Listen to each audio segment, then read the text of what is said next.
The sun hung low over the scorched dunes of Zerith 9. A molten orb smeared across the horizon like a wound in the sky. Heat shimmered above the cracked earth, distorting the wreckage of war. Twisted metal hulls of downed fighters, shattered drones half buried in sand, and the occasional glint of broken armor.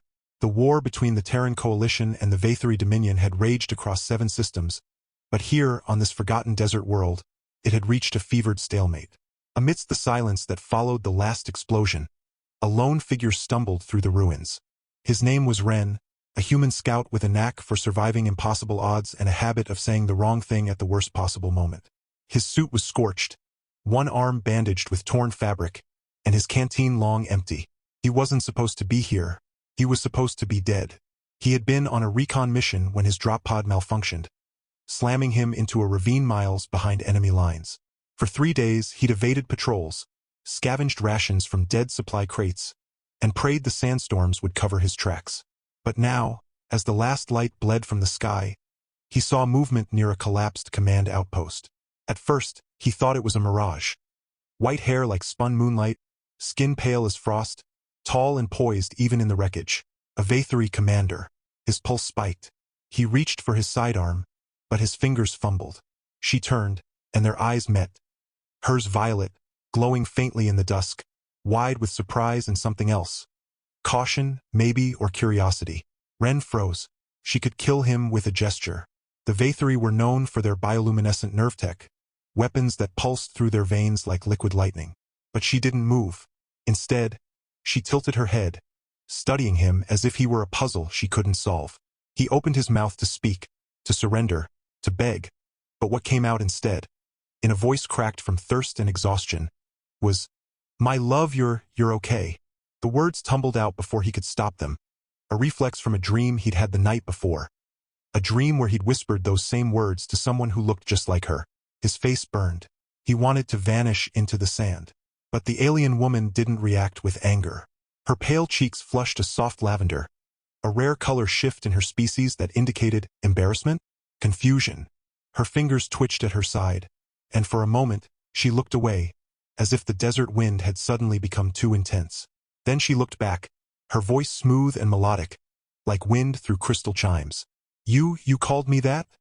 she asked, not in anger but in wonder. Ren swallowed hard. I didn't mean to. I meant to say something else. I was just relieved. Or dehydrated. Probably dehydrated." She blinked slowly, and a small, almost invisible smile tugged at the corner of her lips. "You are not what I expected of a Terran." That moment, awkward, fragile, absurd, was the beginning of something neither of them could name. Her name was Lasara, commander of the Vathiri 7th Fleet, a warrior scholar who had studied human behavior for years, not to destroy them, but to understand why they fought with such reckless passion. She had read their poetry, listened to their music, even learned fragments of their languages. But no book, no recording, had prepared her for the warmth in a human voice when they said, "My love," even by accident. And Ren, for all his blunders and bad timing, had spoken it with such raw, unintended sincerity that it bypassed her logic, struck something deep in her chest, something that felt suspiciously like longing. They shouldn't have talked. They should have fought. But instead, they sat together on the edge of a ruined bunker as the twin moons rose, casting silver shadows across the dunes.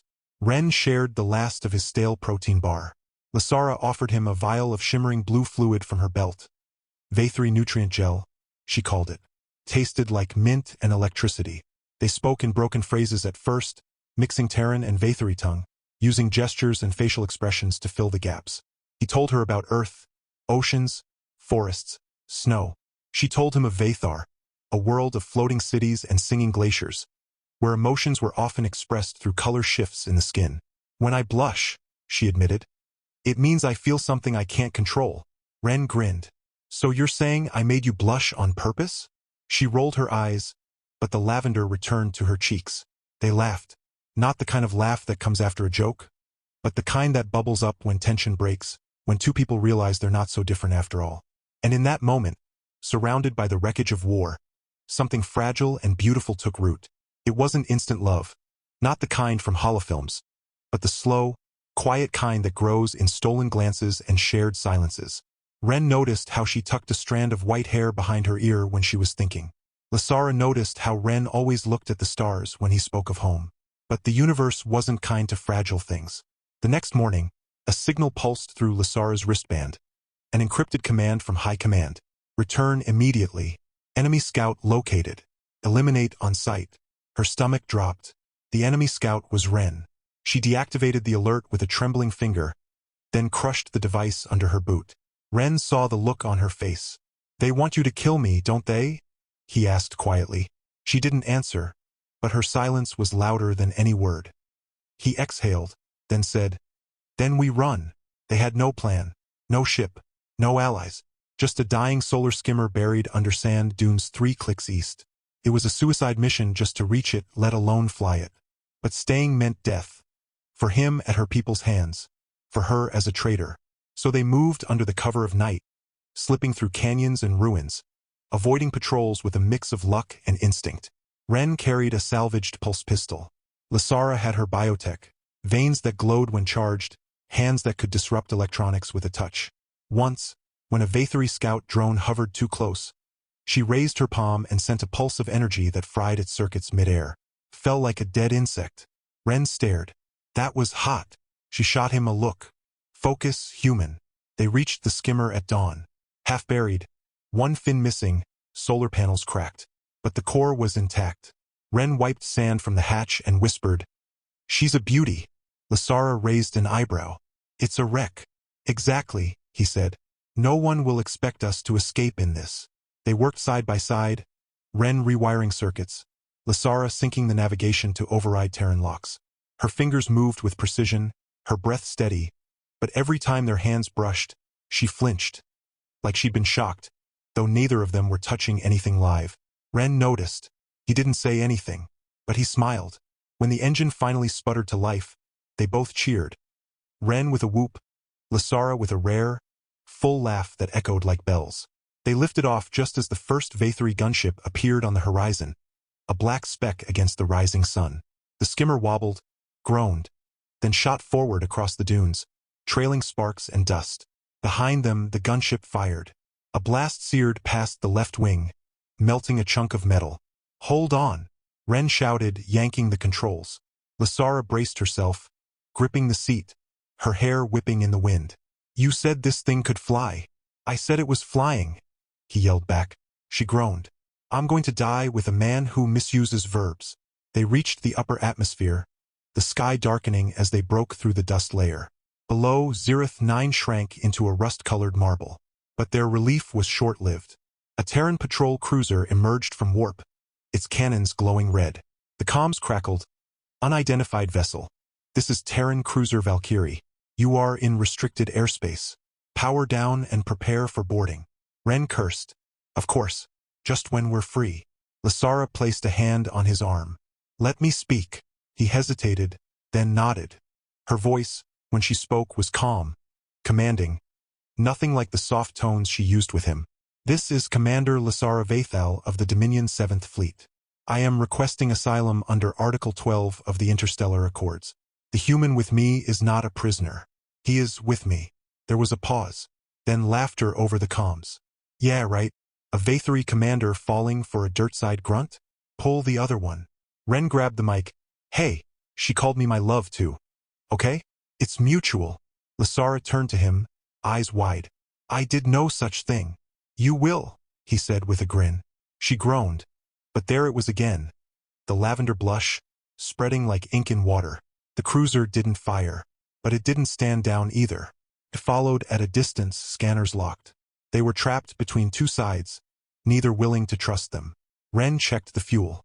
Barely enough to reach the nearest neutral station, Orbital Hub Theta, a lawless trade post floating in the void between systems. We go there, he said. It's the only place they can't touch us. Lasara nodded. If we survive the jump. The skimmer wasn't built for warp travel. One wrong calculation, and they'd be scattered across time and space. They made the jump. The universe folded around them, light bending into tunnels of color, gravity twisting their bones. For a moment, Ren thought he saw his childhood home. Lasara whispered a Vathari lullaby, something her mother used to sing. Then impact. The skimmer screamed as it dropped out of warp, hull groaning, alarms blaring. They had overshot. Orbital hub Theta was visible, a spinning ring of lights and metal, but they were coming in too fast, too hot. "Brace!" Ren yelled. Lasara reached for his hand. Their fingers locked just as the skimmer clipped the outer docking array, spinning wildly before crashing into a maintenance bay. Silence. Smoke. Sparks. Ren groaned, blood trickling from his temple. Lasara stirred, her bioluminescence flickering like a dying star. She looked at him, dazed. "Are we alive?" "Barely," he said, grinning weakly. "But we made it." She tried to stand, stumbled. He caught her. They leaned against each other, breathing hard, laughing despite the pain. "You're bleeding," she said. "So are you," he replied. She had a gash on her forearm, glowing faintly blue where her blood mixed with nanites. He tore a strip from his shirt and wrapped it gently. "There. First aid from a human." She looked at him, eyes soft. "You're ridiculous. And you're blushing again." They limped out of the wreckage into the neon chaos of the hub. Smugglers, mercenaries, androids, and aliens of every kind crowded the corridors. No laws, no flags, just survival. They found a med clinic run by a grizzled old bot with too many arms and no questions. After treatment, they rented a tiny room in the lower decks. Bare walls, a flickering light, a cot that barely fit both of them. That night, they sat by the window watching ships come and go. "What now?" Lasara asked. Ren shrugged. "We disappear. Change our names. Find a quiet planet. Maybe one with trees." She smiled. "And oceans? If you want." She leaned her head on his shoulder. "I want. But peace never lasts." 2 days later, a bounty notice flashed on every screen in the hub. Wanted. Rencade and Lasara Vathal. Alive. Reward. 500,000 credits. Last seen on Orbital Hub Theta. Ren cursed. Who put that up? The Coalition? The Dominion? Lasara's jaw tightened. "It doesn't matter. They'll come. Hunters. Assassins. Maybe both." He looked at her. "We could turn ourselves in. End this." She turned to him, violet eyes blazing. "After everything? After the skimmer, the jump, the crash? After you called me my love? And made me feel things I didn't know I could feel? No. We run. Again." They sold what little they had, bought fake IDs, and boarded a cargo hauler headed to the outer rim. The ship was grimy, the crew suspicious, but it was moving. For a week, they hid in the engine room, surviving on stolen rations and whispered conversations. Ren taught Lasara human slang. She taught him Vathari breathing techniques to calm the mind. One night, as the ship drifted through a nebula, painting the walls in hues of purple and gold, he kissed her. It was soft, uncertain, over too quickly. She pulled back, stunned. Her entire face turned lavender, deeper than before, spreading down her neck. That was unexpected," she breathed. He grinned. "Blushing and speechless? I must be good." She punched his arm, lightly, but couldn't hide her smile. Their peace was shattered when the hauler was boarded by Dominion enforcers. Black-armored, faceless, armed with neural disruptors. Ren and Lasara were separated in the chaos. He fought with a wrench, taking down 2 before being stunned. She unleashed her biotech in a surge of light, knocking out half the squad before a shocknet trapped her. They were dragged to a holding cell on a Dominion cruiser, wrists bound in energy cuffs. Lasara glared at the officer in charge. "I am not your prisoner. I am a commander." "You were," the officer sneered. "Now you're a traitor." Ren, still groggy, spat at his boots. "Go shove your honor codes up your—" A guard kicked him in the ribs. They were held for 3 days, interrogated, threatened, promised freedom if they betrayed each other. They refused, even when the Dominion showed them footage of Ren's family on Earth, warning that they could be relocated if he didn't cooperate. Even when they told Lasara her mother was being held for questioning, they stayed silent, and in that silence, their bond grew stronger. Not just love, but trust, defiance, a shared fire that wouldn't be extinguished. On the 4th night, the ship passed through a magnetic storm. Lights flickered, alarms wailed. In the confusion, Lasara focused her energy, overloading the cuffs until they cracked. She freed Ren, and together, they fought their way to the hangar. They stole a scout pod, small, fast, barely armed. As they launched, Dominion fighters gave chase. Ren piloted, weaving through asteroid debris, while Lasara hacked the pod systems to emit a false warp signature. One fighter got too close. She opened the side hatch and, using her biotech, sent a pulse that short-circuited its engine. It spun into darkness. They escaped. Again. But they were running out of places to hide. The galaxy was vast, but the net was closing. They needed a real plan. A sanctuary. A home. Ren remembered an old legend.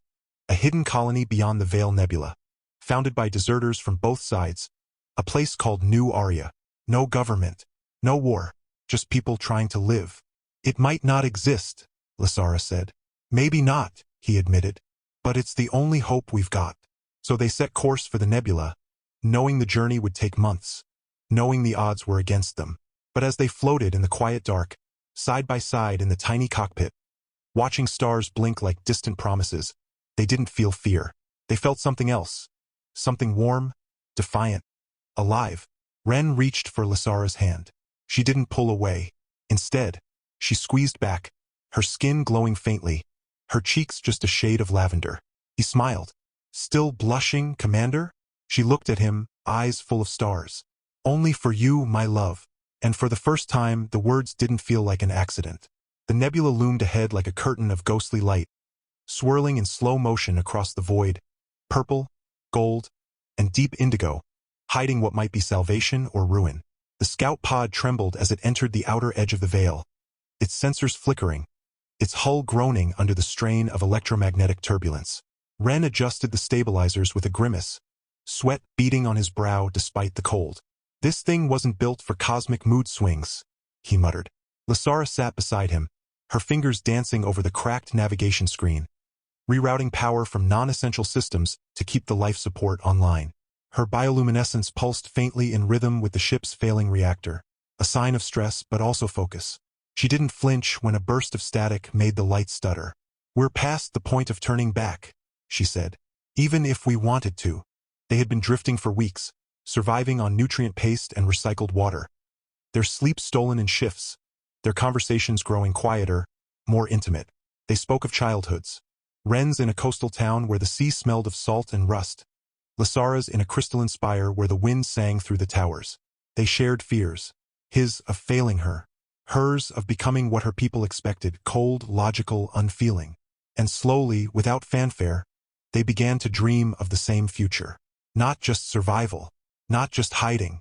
But building something, roots, a home, maybe even a family if the universe would allow it. But the universe had other plans. On the 37th day, as the pod emerged deeper into the nebula's heart, the stars vanished. Not obscured, gone. As if erased. The navigation system went dark. Then, without warning, a signal pulsed through the comms. Soft, melodic, almost like a lullaby. Lasara stiffened. That's Bathory, ancient dialect. Pre-war. Ren frowned. Friendly ancestors welcoming us? She shook her head. No, that's a distress call. But it's centuries old. It shouldn't still be broadcasting. The signal repeated, stronger now, pulling at the pod like an invisible current. Against all logic, the ship began to move on its own, drawn toward a point in the void where no star should exist. They emerged into a pocket of space hidden within the nebula, a shimmering bubble of calm, where gravity bent strangely and time felt thin. And there, floating like a dream, was New Arya. It wasn't a colony. It was a city, suspended in zero gravity, built from salvaged warships, domed habitats, and glowing green biospheres. Solar sails caught the nebula's light, turning it into power. Gardens floated in transparent orbs, tended by figures in patchwork suits. Children laughed in zero-G, chasing glowing orbs like fireflies. It was real. It was beautiful. And it was under attack. A Dominion battleship, black, jagged, unmistakable, hovered at the edge of the city, firing precision blasts at the outer defenses. Missiles streaked from hidden turrets in response. But the city was outgunned. Ren's heart sank. They found it. Lasara's voice was tight. They followed the signal. The distress call, it's a trap. A beacon left by my people to lure deserters. Ren turned to her. Your people. She looked away. My father commanded that ship. Or he did. Years ago. I thought he was dead. The truth settled between them like dust after an explosion. They had two choices. Flee again, vanish into the nebula's depths, or fight for the only place that might ever be home. Ren didn't hesitate. We're not running anymore. Lasara looked at him, her violet eyes searching his. You don't know what you're asking. That's not just any ship. That's his ship. And if he sees me, he'll kill me himself. Ren took her hand. Then we make sure he sees us together. Not traitor and deserter. Couple. Family. The future. She stared at him, then, slowly, nodded.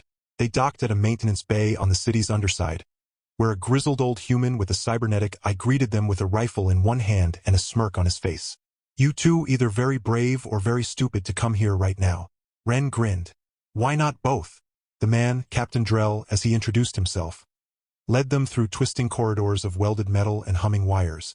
The city was a patchwork miracle, built by rebels, defectors, and forgotten souls from both sides of the war. We've been hiding for 20 years, Drell said. Now they've found us, and they're not leaving without blood. Ren and Lasara offered their help. She taught the defenders how to disrupt Dominion tech using bioluminescent pulses. Ren rigged old drones into suicide bombers, packing them with scrap explosives. They worked side by side, their bond now a beacon for the others. People began to whisper, that's her. The commander who fell in love with a human. The one who walked away. And for the first time, Lasara didn't hide. She stood tall, her white hair flowing, her skin glowing with quiet pride. The battle came at dawn, though in space, dawn was just a shift in light. The Dominion launched boarding pods. The city's defenses fired back. Explosions lit the nebula like fireworks. Ren led a team through the underbelly of the city, sabotaging the magnetic locks that held the Dominion's grappling claws. Lasara faced the enemy commander in the central hub, her father. He stood in full armor, face obscured by a helmet that flickered with data streams. When he removed it, he looked older than she remembered. His white hair streaked with silver, his eyes cold. You dishonor our blood, he said, voice echoing. You choose a human over your people, over your duty. Lasara didn't flinch. I choose peace. I choose love. Isn't that what Vathari wisdom teaches? That emotion is not weakness, but evolution. He sneered. You've been corrupted. And he raised his weapon. She didn't fight. Instead, she opened her mind, using the ancient Vathari technique of Selara, where emotions are shared directly through touch. She placed her palm against his chest, and for a moment he froze. And then he felt it. Not just her love for Ren, but her pain, her hope, her memories of him as a child, of him teaching her the stars, of him saying, one day, you'll lead with your heart, not your orders. His hand trembled. The weapon dropped. Father, she whispered. It's not too late. He didn't speak, but he stepped back. And when the Dominion ship began its retreat, it was his order that saved them. Peace, however, was fragile. Weeks passed. The city rebuilt. Ren and Lasara moved into a small apartment carved into an old cargo module, with a window that looked out into the swirling colors of the nebula. They planted a garden in a repurposed tank, real soil, real seeds. Ren grew tomatoes. Lasara nurtured a Vathari moonvine that glowed at night.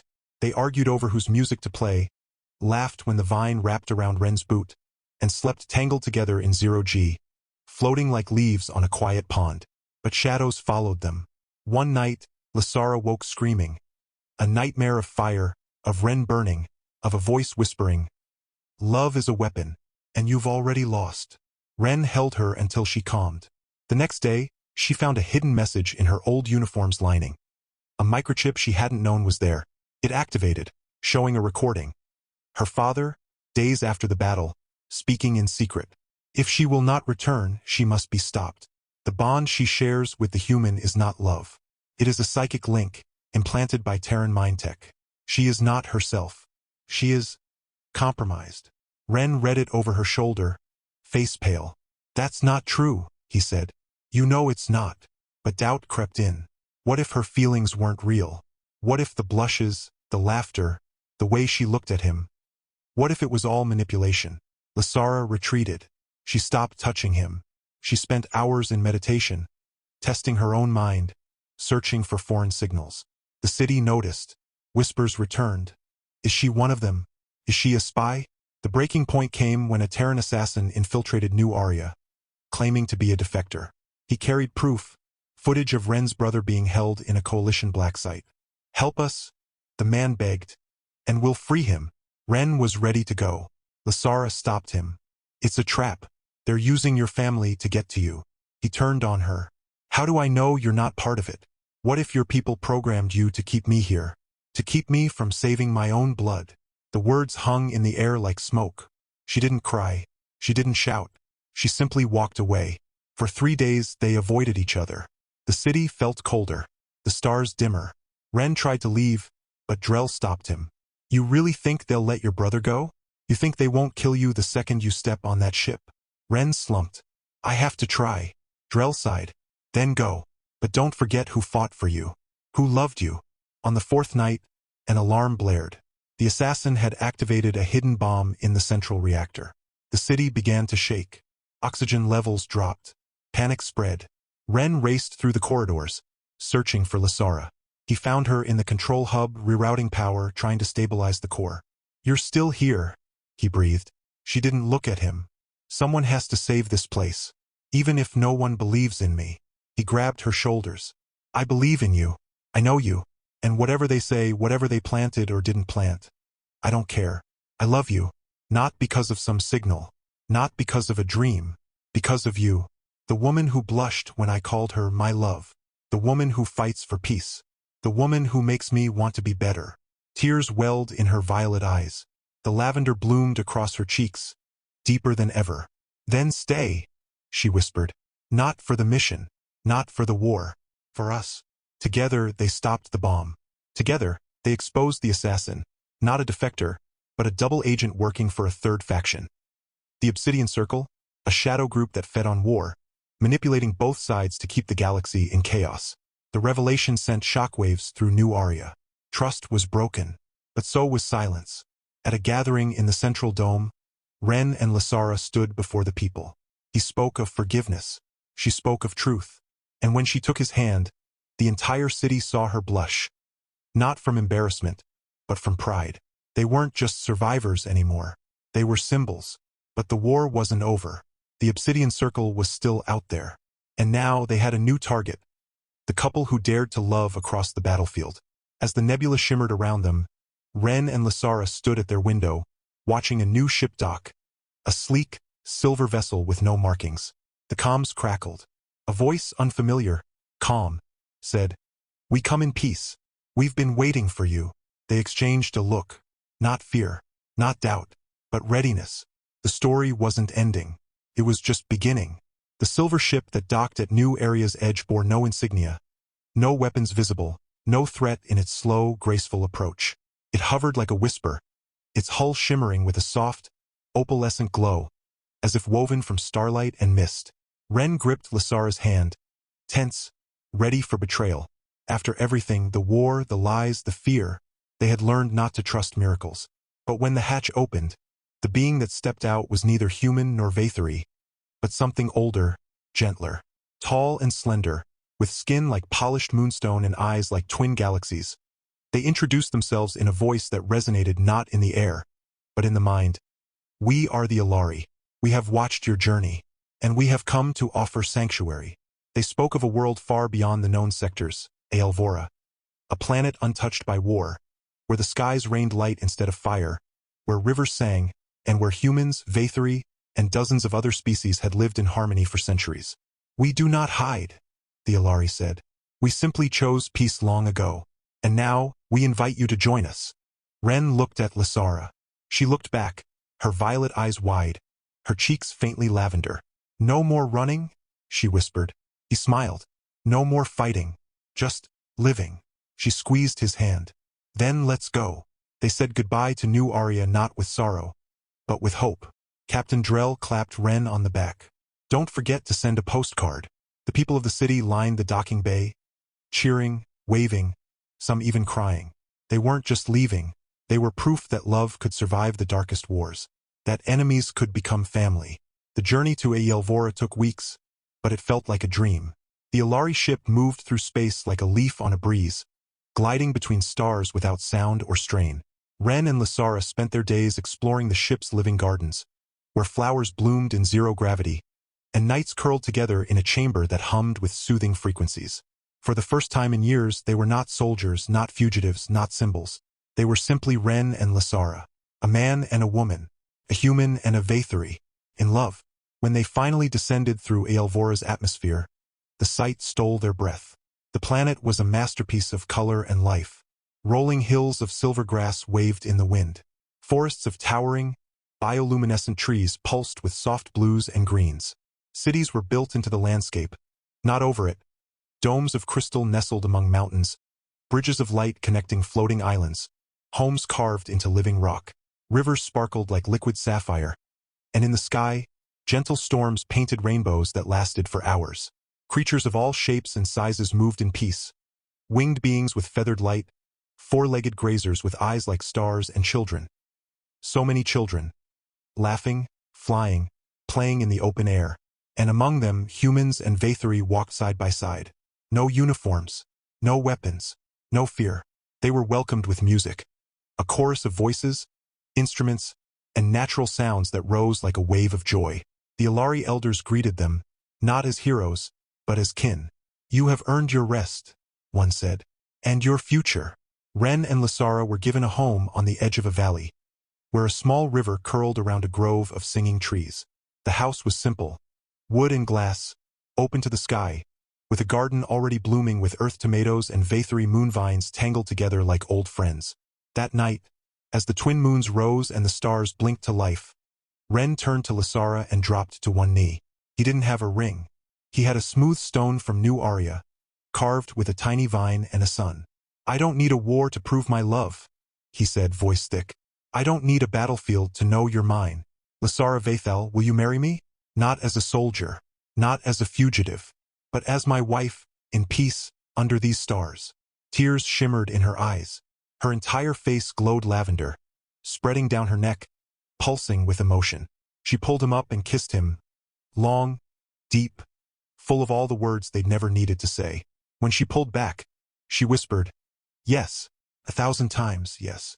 Their wedding was held under the great arch, a natural stone bridge lit by glowing moss and floating lanterns. Humans wore flowing robes. Vathari wore ceremonial cloaks that shifted color with their moods. The Alari sang a hymn that made the wind dance. Children scattered petals that turned into tiny lights when they touched the ground. Ren wore a jacket made from his old scout uniform, refitted with Vathari embroidery. Lysara's white hair was woven with flowers from 7 worlds, and her dress shimmered like the nebula they'd crossed.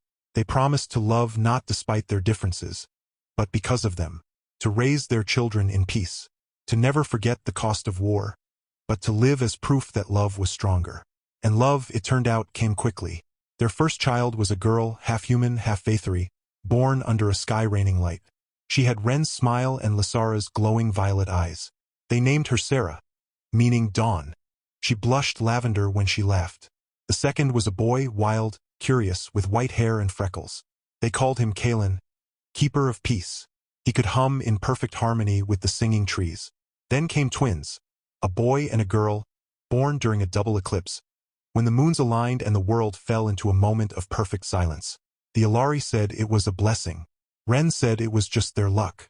They filled their home with noise and warmth, with bedtime stories of desert battles and star-crossed escapes, with meals where earth spices met Vathari gels and Alari fruit that tasted like memories. They taught their children to speak both languages, to honor both sides, to never fear love. Years passed. Ren grew older, his hair streaked with gray, his steps slower, but his laughter just as loud. Lysara remained ageless in appearance, but her heart grew deeper, wiser, more human with every passing season. She still blushed when he called her my love, especially when he whispered it in the quiet of night, just before sleep. One evening, as they sat on the porch watching their grandchildren chase glowing fireflies, Sarah came to sit beside them. "Mama," she asked, "was it scary, back then, when you were at war?" Lysara looked at Ren. He took her hand. "It was," he said, "but the scariest moment wasn't the battles. It was the moment I realized I loved your mother. Because I knew then, no matter what happened, I'd never want to live in a world without her." Lysara leaned her head on his shoulder. "And I thought this human who called me my love by accident, he might just be the reason I was born." The stars above twinkled like promises. The war was over. The story had ended. And their happiness, hard won, deeply earned, beautifully ordinary, was just beginning.